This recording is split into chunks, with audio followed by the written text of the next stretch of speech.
Billionaire freezes upon seeing a quarry worker who looks identical to his missing daughter. Richard Harrison was used to solving problems with money and quick decisions, but nothing in his 40 years of business experience had prepared him for the moment that would change his life forever. It was during a routine visit to the Blue Ridge Quarry, on the outskirts of Pittsburgh, that his eyes locked onto a young woman carrying bags of cement, as if they were feathers. The businessman's heart simply stopped. There, with a face covered in dust and her hair tied in a simple ponytail, stood a woman who looked exactly like his daughter Megan. "It can't be," Richard murmured, feeling his legs tremble. The worker noticed the intense gaze of the man in a suit and an orange hard hat. Something about the way he was staring made her uncomfortable. She tried to move away, but he began walking toward her, stepping between piles of gravel and heavy machinery. "Excuse me," Richard called, his voice choked. "I need to speak with you." The young woman stopped but kept her distance. Her dark eyes showed suspicion, like a cornered animal. "If it's about work, talk to the foreman," she replied without looking directly at him. "No, it's not about work, it's about—" Richard hesitated. How could he explain that she was identical to the daughter he had lost 5 years ago? "What's your name? Why do you want to know?" The defensiveness in her voice was clear. "My name is Richard Harrison. I own this quarry and others across the country. I just want to talk." The information seemed to make her even more tense. She glanced around as if searching for an escape route. "I have nothing to say to the boss. I just want to work in peace." "Please, just tell me your name," Richard insisted, taking a step forward. "Ashley," she answered reluctantly. "Ashley Wilson."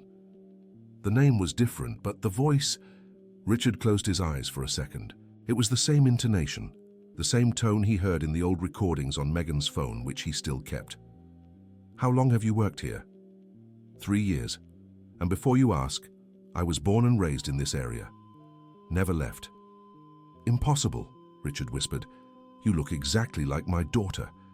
Ashley finally met his gaze, and Richard saw something in her eyes that shook him deeply. It wasn't just the physical resemblance, it was the same pained expression Megan had when they argued. "Sir, you're mistaken. I'm no rich man's daughter. My grandmother raised me, and she barely has money for her blood pressure medicine." Dear listener, if you're enjoying the story, don't forget to like and especially subscribe to the channel. It really helps us who are just starting out. Now back to the story. Richard studied every detail of Ashley's face.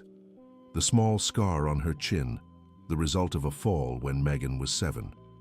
The way she touched her earlobe when nervous, just like his daughter used to. "Ashley!" a man's voice called out. It was Frank, the foreman, a 50-year-old who had worked at the quarry for a decade. "Is there a problem here?" "No, Frank. Mr. Harrison was just asking about work," Ashley replied, clearly relieved by the interruption. Frank subtly positioned himself between Richard and Ashley, a protective gesture that didn't go unnoticed. "Mr. Richard, if you have any questions about production, we can talk in the office." "It's not about production," Richard said, not taking his eyes off Ashley. "It's personal." "Then this isn't the place," Frank countered firmly. "Ashley is a good worker, hard-working, punctual, respectful. She doesn't deserve to be bothered." Richard noticed the way Frank spoke about Ashley. There was affection there, maybe even something deeper. "How long has she worked here?" Richard asked.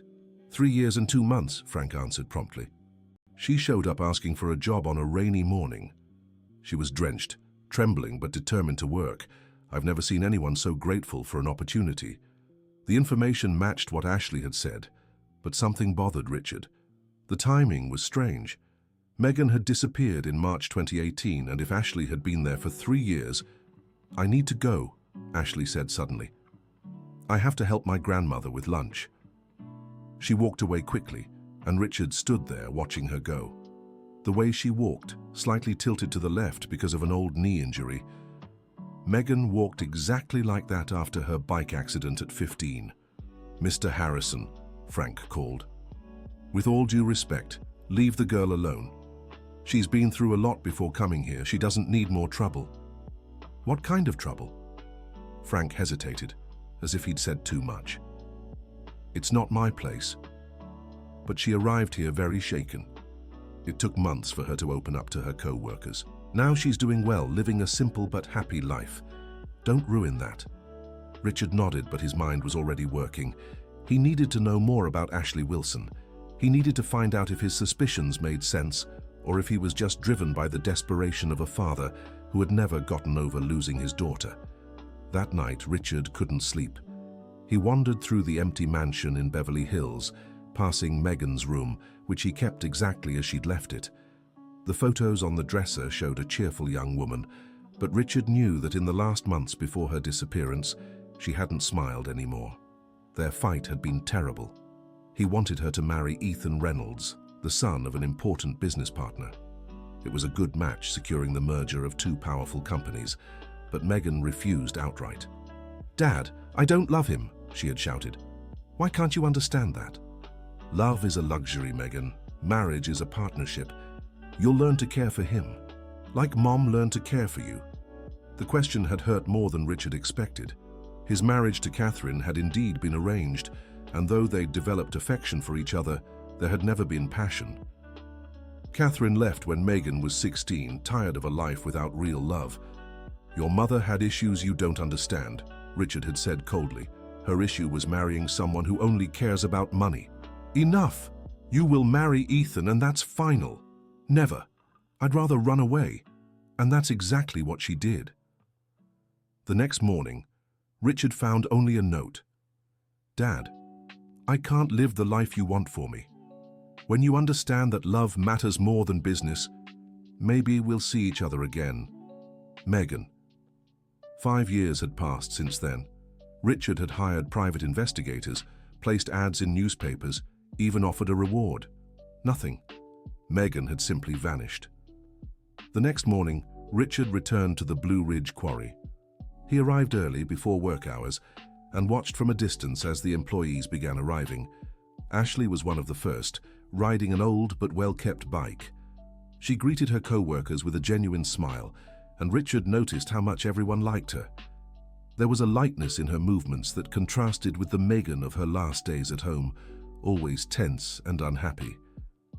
"Good morning, Mr. Harrison," Frank said, approaching. "Early again today." "Frank, I need to be honest with you. That girl, Ashley, she looks just like my daughter who disappeared 5 years ago."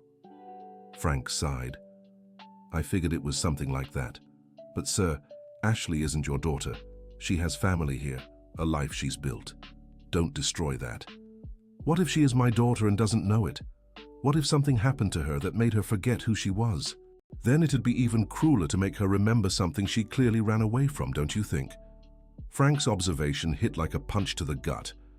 Richard had never considered that maybe Megan had run away not just from the marriage, but from him, from his rigidity, his inability to show love. Over the next week, Richard changed his routine.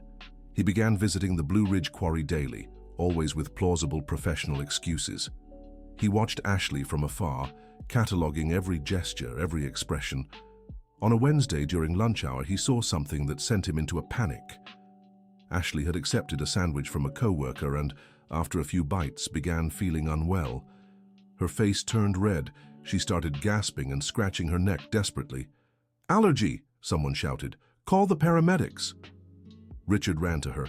Megan had a severe peanut allergy and always carried emergency medication.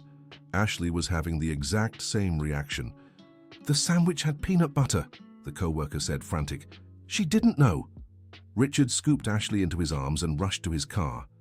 At the nearest hospital, while the doctors treated her, he sat in the waiting room, reliving the many times he'd gone through the same ordeal with Megan.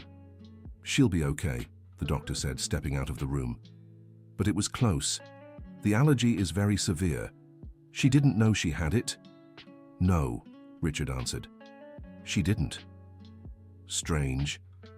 Usually, people with allergies this severe have had episodes before. "Are you related?" Richard hesitated. Maybe. When Ashley woke up, she was confused and disoriented. Richard was sitting by the bed, and she stared at him in bewilderment. "What happened?" "You had a severe allergic reaction, almost..." Richard couldn't finish the sentence. "I don't understand." I've never been allergic to anything. Peanuts. You're allergic to peanuts. Ashley touched her neck, still irritated. How did you know? How? Were you the one who brought me here? Yes, and I knew because... Richard paused. How could he explain without sounding completely insane? Because my daughter has the same allergy. A nurse entered the room to check Ashley's vitals. Richard took the opportunity to study her more closely. When the nurse lifted Ashley's hair to check behind her ear, Richard saw a small, crescent-shaped scar. His heart raced. Megan had the exact same mark, the result of a fall when she was 4. The odds of 2 people having identical scars in the same spot were nearly impossible. Dear listener, if you're enjoying the story, don't forget to like and subscribe to the channel. It really helps us newcomers out. Now, back to the story. Mr. Harrison, an elderly woman's voice snapped him out of his thoughts. He turned and saw a grey-haired woman dressed simply but with dignity. Her eyes were red with worry. You must be Ashley's grandmother. Yes, I'm Mrs. Dorothy. I came as soon as I heard. How is she? She's fine, thank God. She's sleeping now. Mrs. Dorothy approached the bed and stroked Ashley's face with maternal tenderness. My girl, always so careful. How did this happen? Did you know she had a peanut allergy? Mrs. Dorothy looked at him strangely. Allergy? Ashley's never had an allergy. She eats everything at home, never had a problem. But today, she almost... because of the peanuts. It must be a mistake. My granddaughter is healthy as a horse. Richard studied the old woman's face. There was something in her eyes, a hesitation that suggested she knew more than she was saying. How long have you been taking care of Ashley? Since the day she was born. I'm all she has in this world. And her parents? Mrs. Dorothy looked away. They left when she was a baby. An accident. I don't like talking about it. I understand. It must have been very hard raising a child alone. It was. But Ashley's always been a blessing. An obedient, hard-working girl. Never gave me any trouble. Richard noticed the woman was nervous. Her hands trembled slightly and she avoided looking directly at him. Have you always lived near the quarry? Yes. No. I mean, we moved around a few times. We came here about 3 years ago. Why did you move? Oh, you know how it is. Sometimes it's good for a change of scenery, a fresh start. Ashley stirred in bed, waking slowly. When she saw Mrs. Dorothy, she smiled warmly. Grandma, you came. Of course I did, my dear. How are you feeling? A little dizzy, but better. Mr. Richard saved me. Mrs. Dorothy looked at Richard with a mix of gratitude and suspicion. Thank you very much, sir. But we can take care of her now. You don't need to worry anymore. It's no trouble, said Richard. I'd like to help with the medical expenses. We don't need charity, Mrs. Dorothy replied proudly. It's not charity. It's responsibility. Ashley got hurt at my workplace. Ashley glanced between them, sensing the tension. Grandma, Mr. Richard owns the quarry. He's just being kind. I know who he is, Mrs. Dorothy murmured, barely audible. Richard caught the comment and wondered what she meant by that. In the following days, Richard hired a private investigator he trusted, Michael Cooper, a former cop who had worked on Megan's disappearance case. I need you to look into everything about Ashley Wilson and her grandmother, Dorothy Wilson, Richard said, handing over the little information he had. It'll be tough if they only arrived here 3 years ago. Simple folks don't leave much of a paper trail. Do what you can. And Michael, be discreet. I don't want to scare them. Michael began his investigation by talking to neighbors, local shopkeepers, and courthouse clerks. What he found was intriguing. Ashley and Mrs. Dorothy had shown up in the small town of New Hope one morning in March 2018, seeking temporary shelter at the local church. The priest described them as 2 women on the run, clearly traumatized by something. The younger one barely spoke for the first few days, the priest told Michael. She seemed in shock. The older one said they'd been in an accident, that they'd lost everything. They never gave details. Did they have IDs? Only the older woman's. The girl had lost hers in the accident. Michael learned that Mrs. Dorothy had rented a small house using her savings and documents. For Ashley, they'd obtained replacement papers by claiming the originals were lost in a fire. And no one questioned the story? "Look, sir," said the courthouse clerk, "we see all kinds here. Women fleeing abusive husbands, families losing everything in tragedies. We don't ask too many questions when folks just want a peaceful, fresh start." But the most puzzling discovery was about Mrs. Dorothy. She did exist in official records, a retired widow who'd lived for decades in a town 120 miles away. But something was off. She'd sold her original home exactly in March 2018. Why would a 70-year-old woman sell her home of decades to move somewhere she knew no one? Michael asked Richard. Unless she had a very good reason. Meanwhile, Richard kept visiting the quarry. Ashley had returned to work, more cautious about her meals, always checking ingredients. She seemed more comfortable around him but still kept her distance. "Mr. Richard," she said one afternoon, "can I ask you something?" "Of course. Why do you come here every day? I know it's not just to check on the work." Richard hesitated. How to explain without sounding obsessive? "It's hard to explain. You remind me of someone very important I lost." "Your daughter?" "Yes." "What happened to her?" "She ran away after an argument. I never saw her again." Ashley stayed silent for a moment, nervously fidgeting with the necklace she always wore hidden under her work clothes. "What did you fight about?" "Because of a marriage I wanted to arrange for her. She refused and things got out of hand." "And do you regret it?" "Every single day." Ashley studied him with an expression Richard couldn't decipher. She must have had her reasons for running away. She did. And she was right. I was wrong to try to force her to marry someone she didn't love. "Are you still looking for her?" I never stopped. At that moment, a stronger gust of wind made Ashley's necklace slip out from under her clothes. Richard saw the pendant, a small golden heart with an engraved initial. Megan had received an identical necklace on her 18th birthday with the letter M engraved. "That's a beautiful necklace," Richard remarked, trying to get a better look. Ashley quickly hid the pendant again. "It was a gift from my grandma. She says it belonged to my mother." "Can I see it?" "No," she replied too quickly. "It's very delicate. I'm afraid it might break." Richard felt his heart race. Why didn't she want to show the necklace? And why was her first instinct to hide it? That night, Michael called Richard with a disturbing discovery. "Richard, I got some important information. I spoke with the owner of the junkyard where Mrs. Dorothy sold a car in March 2018. It was a black sedan, 2015 model. She said it had been in an accident and was badly damaged." "So?" "The junkyard guy told me the car didn't have signs of a typical crash.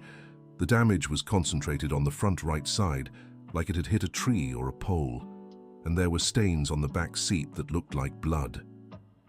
Richard felt a chill down his spine. "Bloodstains? And there's more. I found medical records. In the early hours of March 15, 2018, a woman was admitted to a nearby hospital with a head injury. She was unconscious, no ID. The name on the file was unknown, but the age matches Ashley's. My God. The woman was hospitalized for 3 days in a coma. When she woke up, she remembered nothing. An elderly woman who identified herself as her grandmother came to get her, taking responsibility.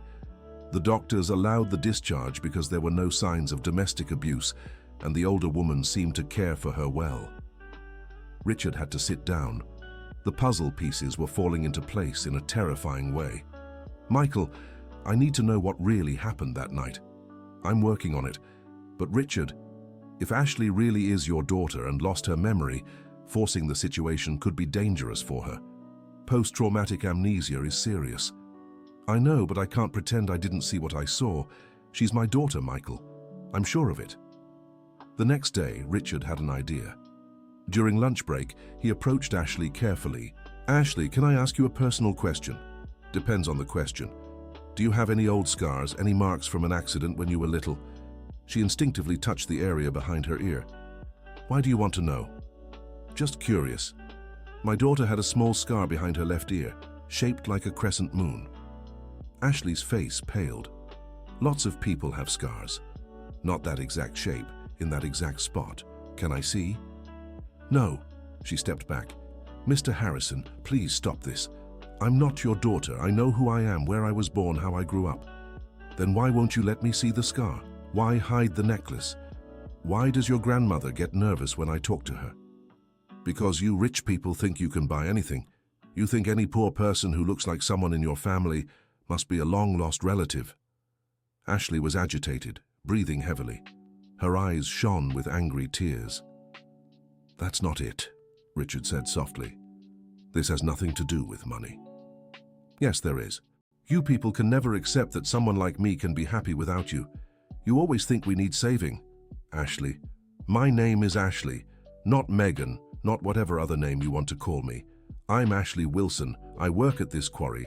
I take care of my grandmother and I have a good life. I don't need anything else. She ran off, leaving Richard standing there. Several workers had stopped to watch the argument, including Frank, who approached with a stern look. Mr. Harrison, with all due respect, this has to stop. Ashley is hurting herself because of your obsession. Frank, you don't understand.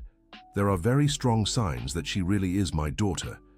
And if she is, she clearly doesn't want to be. Wouldn't it be better to leave her alone? How can I leave my daughter alone knowing she might be suffering from amnesia, that she might need medical help? Frank sighed, visibly torn. Mr. Harrison, can I tell you something? But you have to promise not to use it against her. I promise. When Ashley first got here 3 years ago, she was really shaken up. She had constant nightmares, woke up screaming. Sometimes she'd get confused, like she didn't know where she was. It took almost a year for those episodes to fade. Symptoms of trauma. Exactly. And more. Sometimes she'd talk in her sleep. Not clear words, but she'd call out to someone. A name that sounded like Daddy. Richard felt his legs weaken. Frank, I need your help. Not to force anything, but to find out the truth. If she's not my daughter, I'll leave and never bother you again. But if she is, what do you plan to do? Help her heal, however she wants, for as long as she needs. Frank studied Richard for a long moment. There's one thing that might help. Ashley always wears that necklace, but sometimes, when she's really focused on work, it slips out of her clothes. I've seen the pendant. There's a letter engraved on it. What letter? An M. Richard closed his eyes. The necklace he had given Megan for her 18th birthday had exactly that. A gold heart with the initial M engraved. Dear listener, if you're enjoying the story, don't forget to like and especially subscribe to the channel. It really helps us out as we're just starting. Now, continuing. Frank, I need to talk to her grandmother, Mrs. Dorothy. Only she can clarify what really happened. It won't be easy. She's very distrustful of strangers. And after what happened today, can you help? Maybe if you're there, she'll feel safer. Frank hesitated. Why is this so important to you? Let's say she is your daughter. She's clearly built a life here. She has people who care for her, a job, friends. Why stir things up? Richard thought for a long moment. Because a daughter isn't something you just forget. Because 5 years of my life were wasted in regret and guilt. Because if she's suffering from amnesia, she might be missing important pieces of who she really is. And what if she finds out who she is and decides she'd rather not know? Then I'll accept her decision, but she deserves the chance to choose. Frank nodded slowly. All right, I'll try to talk to Mrs. Dorothy, but promise you won't pressure her. If she doesn't want to talk, we respect that. I promise. The next afternoon, Frank managed to convince Mrs. Dorothy to receive them in the small house where she lived with Ashley. It was a simple but well-kept home, with a small but flower-filled garden out front. Richard noticed the flowers immediately. They were purple petunias, exactly the favorites of Catherine, Megan's mother. Coincidence? Or had Ashley unconsciously planted the flowers her mother loved? Mrs. Dorothy welcomed them into the living room, offering coffee with typical small-town hospitality, but her eyes remained wary. Mrs. Dorothy, Richard began, I need to be honest with you. I have reason to believe Ashley might be my daughter, Megan, who disappeared 5 years ago. The elderly woman's coffee cup trembled in her hand. You're mistaken. Ashley is my granddaughter. Are you absolutely sure? Because I found some inconsistencies in your story." "What kind of inconsistencies?" Mrs. Dorothy asked, clearly nervous. Richard decided to go all in. "I know about the car accident. I know about the hospitalization. I know Ashley arrived with no memory and that you took her in." Mrs. Dorothy turned pale. Her hands began shaking visibly. "I don't know what you're talking about." "Mrs. Dorothy," Frank said gently, "Mr. Harrison doesn't want to hurt Ashley. He just wants to understand what happened." "And if I tell the truth?" the elderly woman asked, tears in her eyes. "What if he wants to take her away? She's all I have left in this world." "No one will take anything from you," Richard assured her. "We just want to help." Mrs. Dorothy fell silent for several minutes, clearly wrestling with herself. Finally, she began to speak. "I was driving back from town that night. March 2018. It was raining hard. I could barely see the road. That's when I spotted the car in the ditch, completely wrecked." Richard leaned forward. "Go on." "There was a young woman inside, unconscious, bleeding badly. No one else was there. The car had New York plates, but it was empty. Just a backpack in the back seat." "What did you do?" "I took her to the hospital. I stayed there the 3 days she was in a coma. When she woke up, she remembered nothing. Not her name, not where she came from. The doctors said it could be temporary or permanent amnesia. And then, I had just lost my husband. I was alone with no close family. And she was so lost, so scared. When the doctors asked if I could care for her, I said yes." Richard felt his chest tighten. "You lied about being her grandmother." "I didn't lie about caring for her like a grandmother would," Mrs. Dorothy replied firmly. "Everything I said about loving her is true." "Mrs. Dorothy, in the backpack from the car, was there any identification?" The elderly woman hesitated again. "There were a few things, money, clothes, and a letter." "What letter?" "It was torn, soaked. Only bits were readable. It mentioned a father running away, not being able to go back." Richard felt the world spin around him.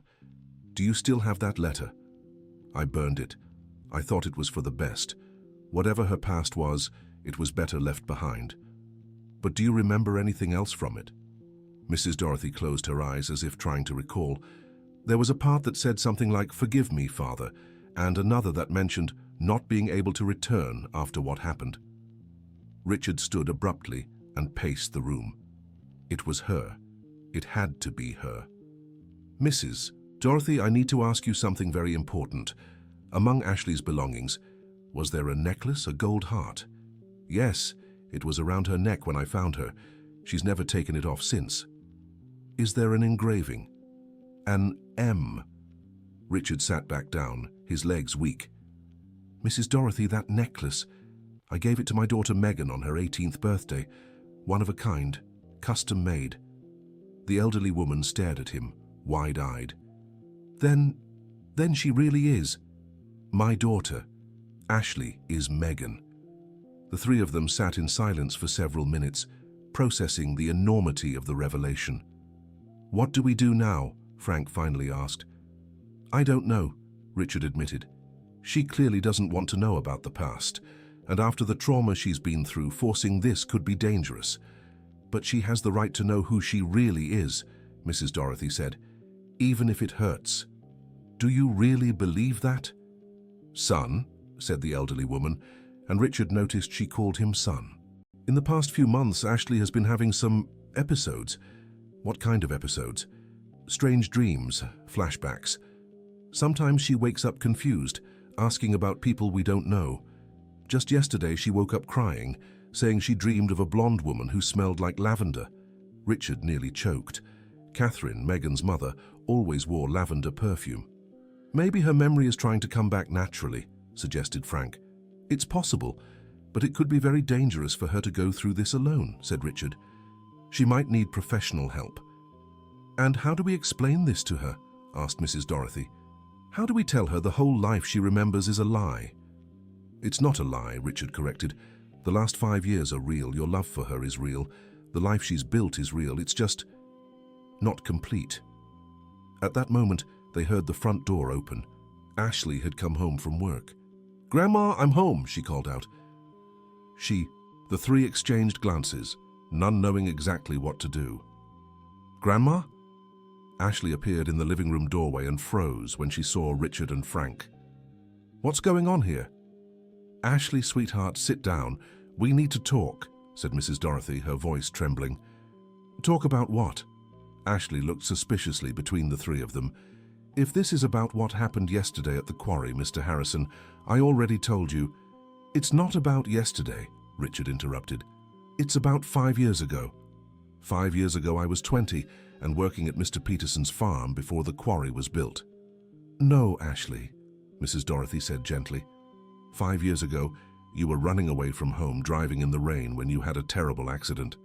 Ashley turned deathly pale. "What are you talking about?" Richard stood slowly. "Ashley, you're not Ashley Wilson. You're Megan Harrison, my daughter." "This is insane!" she shouted. "Grandma, tell them this is insane," Mrs. Dorothy was crying. "My dear, I'm not your blood grandmother. I found you that night, hurt and with no memory. I raised you as my granddaughter because I love you as one, but—" "No!" Ashley started backing away. "No, no, no, you're lying. I know who I am." "Ashley, please calm down," Frank urged. "My name is Ashley Wilson. I was born here. I grew up here. My grandmother is Dorothy Wilson, and my parents died when I was a baby." Richard took a step forward. "Megan, please, don't call me that," she screamed. And in that moment, something strange happened. Her eyes glazed over for a second, as if she were seeing something no one else could. She clutched her head. "Why does that name... Why do I... Megan?" Richard moved closer, worried. Stop saying that name." She was clearly panicking. "It hurts. My head hurts." Mrs. Dorothy stood quickly. "Ashley, sweetheart, breathe. Breathe with me." Grandma, why when he says that name do I see things?" "What things, dear?"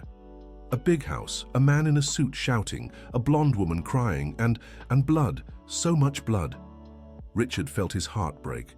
She was starting to remember, but in fragments, traumatic ones. "Ashley," he said softly, "let's sit down. Don't force anything. We'll talk calmly." "I don't want to remember," she whispered. "If these memories are coming back, they're bad. I don't want to remember bad things." "Not all of them are bad," said Richard. "You had a mother who loved you very much.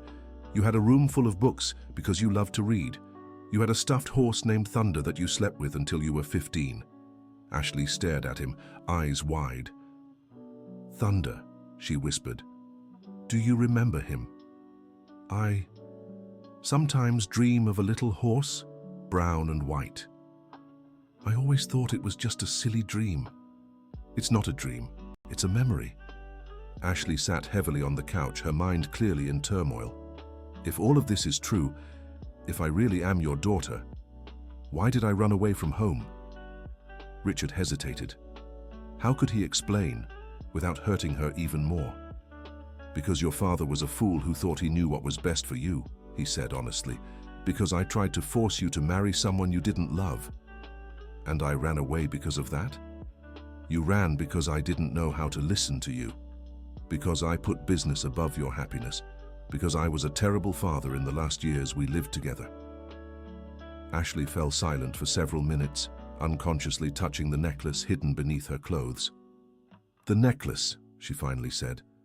"This necklace. If I really am your daughter, you must know about it. It's a golden heart with an M engraved. I gave it to you on your 18th birthday. You said you'd wear it forever." With trembling hands, Ashley pulled the necklace out from under her clothes. The golden pendant glimmered in the afternoon light. "My God," she whispered, staring at the jewel as if seeing it for the first time. "I always knew it was special, but I never knew why. Because it was made with love by a father who, despite all his mistakes, never stopped loving his daughter." Ashley began to cry, not the desperate sobs from before, but silent tears as she processed a painful truth. "If I'm Megan, if all of this is true, then does that mean the last 5 years of my life were built on a lie?" "No," said Mrs. Dorothy firmly. "The love I felt for you is real. The affection you have for me is real. The life you built here is real. It's just Now you know there's more. But I like being Ashley, she said, almost whispering. Ashley is simple, hard-working, happy. Ashley doesn't have problems with her father, didn't run away from home, didn't disappoint anyone. Megan didn't disappoint anyone either, Richard said. The only one who was disappointed was her father, with himself. Frank, who had stayed quiet the whole time, finally spoke. Ashley, Megan, whatever name you choose, you're still the same person that all of us know and respect. Having a past doesn't change who you've become, but it changes the future, she replied. If I'm the daughter of a billionaire, if I have a family, an inheritance, that changes everything. Only if you want it to, Richard said. No one will ever force you into anything again. If you want to keep being Ashley Wilson, working at the quarry, living here with Mrs. Dorothy, that's your choice. And you? Will you accept that? Richard smiled sadly.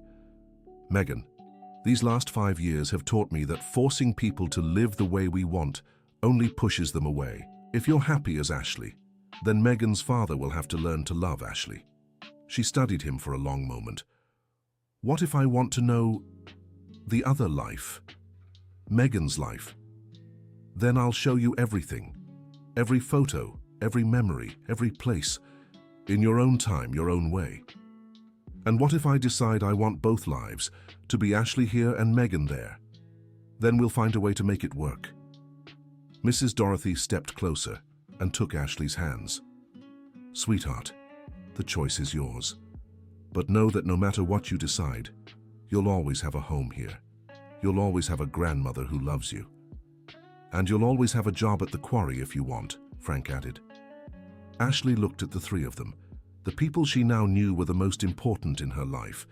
The woman who had saved and raised her with love, the man who respected and protected her, and the father who had spent 5 years regretting his mistakes. I need time, she said finally. I need to process all of this. Take all the time you need, Richard said, and I need to know more about her, about Megan, about who I was before. I can tell you everything, but maybe it's better to start slow, so I don't overwhelm you. There's one thing I want to know right now, my mother, and where is she? Richard took a deep breath. Your mother left when you were 16. She couldn't keep living in a family where she didn't feel truly loved. She abandoned us. She ran away from me, just like you did. For the same reason, I couldn't show real love. And where is she now? I don't know. She disappeared completely too. I searched for her for years. Ashley absorbed the information in silence. So I ran away just like her. Both of you ran from me, and you were right to do it. But I got hurt running away. I lost my memory. And I lost both of you. Maybe we can find each other again, but in a different way this time. That night, Ashley couldn't sleep. She stayed in the small backyard garden, staring at the stars and trying to sort through her thoughts. Mrs. Dorothy appeared with 2 cups of tea. Can't sleep, huh, sweetheart? Grandma, can I still call you Grandma? Of course you can. I'm your grandmother in every way that matters. Do you think you did the right thing, hiding who I was? Mrs. Dorothy thought for a moment. At the time, I thought so. You were so hurt, so lost. It seemed like forgetting the past was a blessing. You were at peace. And I really was. These 5 years were the happiest I can remember. Then don't regret them. They're yours, no matter what else happens. But what about now? How do I deal with all this? The same way you deal with everything, one day at a time. Ashley smiled for the first time since the truth came out. Grandma, can I ask you something? Why did you decide to help me? A stranger on the side of the road? Because you reminded me of my daughter. You had a daughter? I did. She died in an accident when she was 25. Never gave me grandchildren. When I found you lost and needing care, it felt like God was giving me a second chance to be a mother. And you were the best mother I could have asked for. And you were the best daughter I could have received. The two fell silent, admiring the garden they'd tended together for 3 years. Grandma, if I decide to meet my other life, will you stay with me? If you want me to. And if I decide to stay only here, I'll stay too. And if I want to try having both lives, Then you'll have to teach me how, because I've never tried that before. Ashley laughed, and it was a genuine sound. I think I'll talk to him more, to my father. I think that's a good idea. But slowly. Very slowly. At your own pace, sweetheart. At your own pace. In the days that followed, Richard began visiting Ashley at different times, always accompanied by Frank or Mrs. Dorothy. He brought photos from her childhood, and it was moving to see the slow recognition in Ashley's eyes. This one's from your 5th birthday, Richard said, showing a picture of a smiling girl in a pink dress. You wanted a My Little Pony party. I remember this dress, Ashley whispered. I remember it was my favorite. And this is you learning to ride a bike. It took 3 days, but you refused to give up. Was I always this stubborn? Determined. Your mother said you got that from me.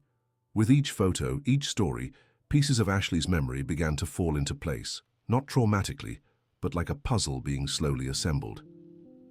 Dad, she said one day, and Richard nearly cried at the word. Can I see the house where I grew up? Of course, whenever you're ready. Not now. I'm still not ready, but soon. Whenever you feel prepared. And there's something I need to tell you. What? I like working at the quarry. I like the simple life I've built. If we reconnect, I don't want that to change. It won't, unless you want it to. And I don't want your money, at least not now. I understand. But I want to know my story. I want to understand who I was before I became who I am now. We'll figure it out together. 2 weeks later, Ashley finally decided to visit the mansion in Beverly Hills. Mrs. Dorothy came along, as did Frank, who had become something of an informal protector for Ashley. The house was exactly as Richard had described, huge, luxurious, impressive. But when Ashley stepped inside, she didn't feel like she was coming home. It felt like she was visiting someone else's house. It's so big, she remarked. You always said that, Richard replied. You said it was hard to feel at home in such a big place. They went to Megan's room, preserved exactly as she had left it. Ashley looked at the books, the photos, the personal belongings. She liked to read. You like to read, do you still? I do, I read before bed. Some habits don't change. Ashley picked up a book from the shelf and opened it. On the first page was a handwritten dedication. To my darling daughter, who always finds adventures between the pages. With love, Mom. My mother wrote this? On your 10th birthday, it was The Catcher in the Rye. You said you wanted to read American classics. I still have this book, Ashley said, surprised. Not the same copy, but when I started working at the quarry, one of the first things I bought was this book. I never knew why. Because it's part of who you are. Ashley spent another hour exploring the room, touching objects, trying to awaken memories. Some came back, fragmented but real. Others remained lost. Dad, she said as they were leaving, thank you for keeping everything. I never lost hope that you'd come back. I did, just not the way you expected. Better than I expected. On the way back to Mrs. Dorothy's house, Ashley stayed quiet, processing everything she'd seen. How are you feeling? Frank asked. Confused, but okay. It's strange having 2 lives, 2 identities, but I think I'm learning to accept both. And which one will you choose? Mrs. Dorothy asked. Why do I have to choose? Can't I be both? Richard, who was driving, smiled through the rearview mirror. You can be whoever you want to be. Ashley, Megan, or a mix of both. I think I want to be a mix. I want to keep the life I built as Ashley, but I also want to reclaim the good parts of being Megan. How do we do that? I don't know yet, but we'll figure it out. In the months that followed, they began building a new family dynamic. Richard visited Mrs. Dorothy's house regularly, joining Sunday lunches and garden conversations. He invested in the quarry, improving working conditions for all employees, not just because of Ashley, but because he'd learned to value the dignity of work. Ashley kept working at the quarry, but now with the prospect of taking on greater responsibilities in the future. Richard started teaching her about the family business, respecting her pace and interest. I don't want you to take over the company just because you're my daughter, he said one day. I want you to take over if you enjoy the work and feel ready. And what if I never care about the business? Then the company will go to someone else, and you'll still be my daughter all the same." Ashley's memory returned gradually but selectively. Some things came back completely, others stayed hazy. She never fully recovered the memories of the escape and the accident, and the doctors said that might be for the best. "The brain sometimes protects us from memories that are too traumatic," explained the neurologist. Richard insisted she see. "If those specific memories haven't returned, maybe it's because they don't need to." 1 year after the revelation, Richard, Ashley, Mrs. Dorothy and Frank were in the garden of the house, celebrating Ashley's 26th birthday. "Make a wish," said Mrs. Dorothy, as Ashley prepared to blow out the candles. Ashley closed her eyes for a moment, then blew out the candles. "What did you wish for?" asked Frank. "That the people I love continue to be happy." "And who are those people?" Richard teased. Ashley looked around the table. The woman who had saved her and raised her with unconditional love, the man who protected and respected her, and the father who had learned to put love above business. "My family," she said simply. Richard felt his eyes grow moist. "Your family is here, and they always will be. Even if I never fully remember who I was before. Especially because you've become someone even better now." That night, after everyone had left, Ashley and Richard stayed alone in the garden. "Dad, can I ask you something?" "Of course." "Do you regret finding me? Discovering the truth?" "Why?" "Because maybe it would have been easier for you if I had just stayed Ashley, an employee at your quarry." Richard thought about the question. "Megan, for the last 5 years, I lived with guilt and regret. Always wondering if you were okay, if you were alive, if you'd ever forgive me. Finding out that not only were you alive, but you'd built a happy life and become an incredible person. It was the greatest gift I could have received. Even knowing I'm not the same person I was before. You're better, stronger, more independent, wiser. The Megan I knew was spoiled and overprotected. The Ashley you became is brave and hardworking. Now, having both, you're complete. And you? Have you changed too?" "Completely. I learned that being a father isn't about control, it's about support. It's not deciding for your daughter, it's being there when she decides for herself." "Was it a good lesson?" "The best of my life." They sat in silence for a moment, gazing at the stars. "Dad, there's something I need to tell you." "What?" "Frank proposed to me." Richard felt a moment of tension, then smiled. "And what did you say?" "That I needed to talk to my family first." "Your family thinks you should follow your heart.